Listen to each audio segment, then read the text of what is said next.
fenêtre sur l'emploi. Avez-vous entendu parler de Rage Applying ? Moi, je dois avouer que je n'avais pas vraiment entendu parler de cela, mais on va en parler avec Stéphanie Richard.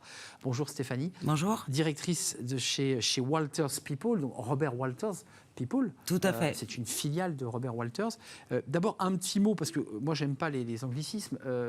Rage Applying, c'est quoi ? C'est la rage de se faire recruter, c'est comme ça qu'on pourrait le dire ? Alors, on parle davantage de candidature enragée. C'est pas forcément l'objectif de se faire recruter. L'objectif est vraiment de postuler massivement sur plein d'offres d'emploi au même moment suite à un mécontentement dans son environnement de travail. Ah oui, c'est-à-dire qu'en fait, repartons à la base, on a tellement la rage, puisque c'est l'étymologie de l'expression, qu'on va inonder sans même pour autant, c'est quoi ? C'est presque un geste de désespoir, de rage. On inflige à l'entreprise une sorte de geste de désespoir presque. Voilà, c'est comme un défoulement. Certains font du sport, d'autres vont se mettre à manger, et dans le monde du recrutement, ils vont décider de postuler massivement, en un temps assez record souvent, à toutes les offres d'emploi. Donc j'ouvre des centaines de portes. Exactement. Pour claquer celle de mon employeur, c'est un peu ça. Alors, ce qui est amusant dans l'enquête que nous avons pu effectuer, c'est que finalement, la personne n'a pas l'objectif obligatoirement de démissionner. On parle vraiment de réaction impulsive, comme une colère, en réaction à, par exemple, un manager toxique.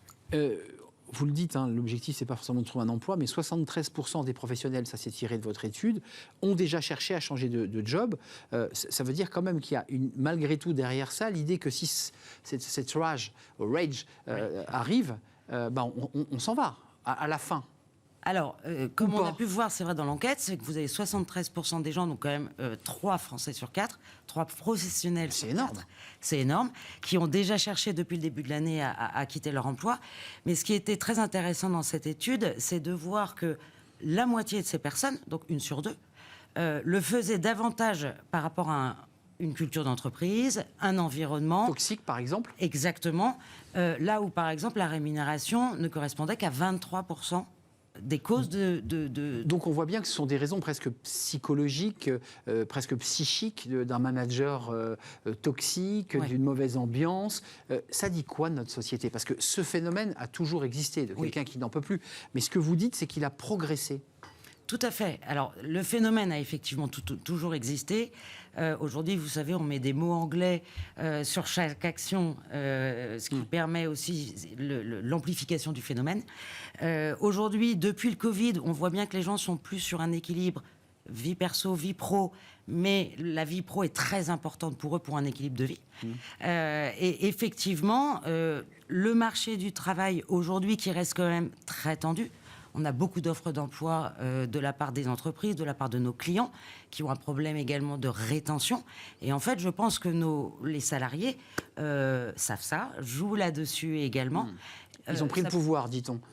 Un petit peu, on peut dire ça. C'est vrai, vous qui êtes au cœur de ce sujet, j'exagère pas. Ils se disent, après tout, je peux claquer la porte et puis je vais retrouver assez rapidement dans mon secteur. Tout à fait. La moyenne aujourd'hui de durée dans une entreprise, c'est 3-4 ans, voire même 2-3 ans, parce qu'on a également un sujet aujourd'hui générationnel, où on parle beaucoup de quête de sens, on parle également d'environnement, de contexte. Et aujourd'hui, face à ces phénomènes, les entreprises doivent être plus flexibles, plus agiles, doivent proposer des solutions, s'adapter en fait en permanence et être à l'écoute de leurs salariés.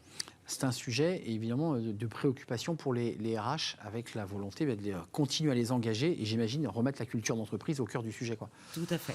Merci de nous avoir éclairé sur ce Rage Applying. On a eu le Quiet Quitting, qui était un peu le dernier né. Là, on a vraiment le dernier né, le tout dernier né, le Rage Applying, avec cette étude assez intéressante à découvrir chez Walters People, qui donne quand même une photographie assez inquiétante du phénomène. Merci Stéphanie Richard d'être venue nous rendre visite, directrice Walters People. Merci à vous, merci de votre fidélité, évidemment. Merci à toute l'équipe, merci à Romain à la réalisation, merci à Alexis au son, et merci à l'équipe de programmation Nicolas Juchat et Alexis.